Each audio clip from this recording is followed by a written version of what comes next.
Hi folks, it is Tuesday afternoon. I'm here in the sanctuary of the church. It's empty, but it's a nice place to be. I wanted to share a passage with you today. It's from the book of 1 Corinthians, and it's in chapter 9, starting at verse 24. This is what Paul writes. Do you not know that in a race all the runners run, but only one gets the prize? Run in such a way as to get the prize. Everyone who competes in the games goes into strict training. They do it to get a crown that will not last, but we do it to get a crown that will last forever. Therefore, I do not run like someone running aimlessly. I do not fight like a boxer beating the air. No, I strike a blow to my body and make it my slave, so that after I have preached to others, I myself will not be disqualified for the prize. In this passage, Paul talks about self-discipline and the importance of self-discipline for our spiritual growth, and he uses the metaphor or the analogy of self-discipline for athletic achievement. He references in this passage running for a crown that will not last, and that's a reference to, in the Greek-Roman culture of his day, the first place runner would get a prize of a crown of sort of celery that was twisted together. And you can imagine how quickly celery kind of wilts and fades away, and yet that was the prize for the number one runner. And he's saying, we also run for a prize, but the prize that we run for, the salvation that we find in God through Jesus Christ, is so much more valuable, and it will not fade away like one of those crowns that you get if you win the race at, for example, the Olympic Games. Now, Paul talks about the importance of discipline, saying that unless you discipline your body, you won't be able to achieve your goals. In a certain sense, we each have the freedom to run a marathon. I have the freedom to run a marathon. You have the freedom to run a marathon. But in a different sense, I don't have the freedom to run a marathon, and you probably don't have the freedom to run a marathon, although you might, depending on who you are and how well you've trained.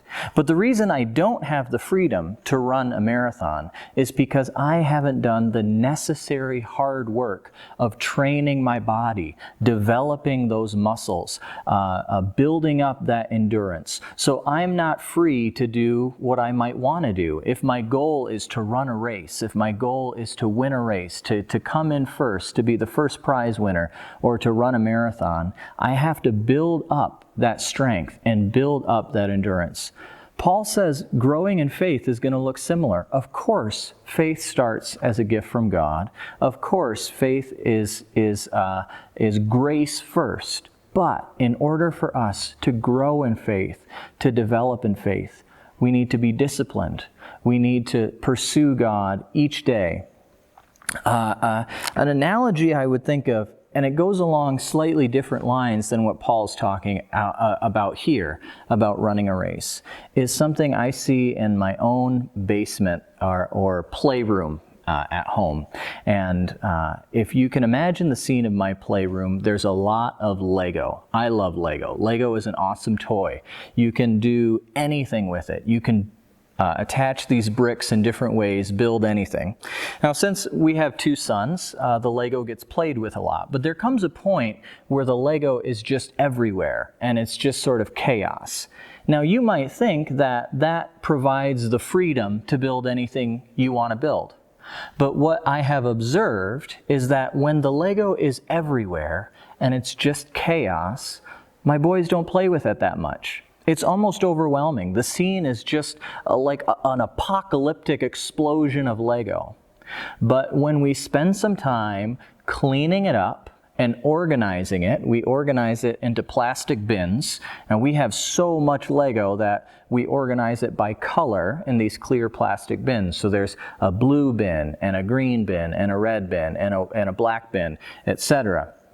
When we spend some time, we spend an afternoon cleaning up that mess of Lego and putting it in those bins, being a little bit disciplined and organizing it, then what I find is for the next day, 2 days, 3 days, My sons are in that Lego, playing with that Lego, building things they've never built before with that Lego. There's something about the discipline of organizing it that gives them the freedom, that gives them the opportunity, the potential to start to be creative, to start to develop, to start to use Lego the way it's meant to be used. Now, I think there's an analogy to be made there too with our spiritual lives, with some discipline and with some organization. That we put our lives in order, and that enables us to develop in our faith. That we need some spiritual disciplines, we need some order, not just chaos. And maybe that order is a devotional pattern, or a reading pattern, a worship pattern, some spiritual scaffolding or structure that we can build the building of our faith around. Paul encourages us towards self-discipline. That's something that maybe smacks as a little bit legalistic to us, but I think what we need to remember is that if we want to grow in faith, if we want to achieve more than we've achieved before, and of course, it's not about achieving salvation. That comes to us as a gift. But we can grow and deepen our relationship with God. And that comes by pursuing some order, by having some self-discipline. Paul gives us a great analogy for it in 1 Corinthians chapter 9. Run in a way that you can win this race. And the prize that we get, that God gives us by His grace, is not something that will ever fade and is not something that can ever be taken away. And that's the joy and the hope of knowing Jesus Christ and trusting in Him for salvation. Have a great week, and we will see you again next time.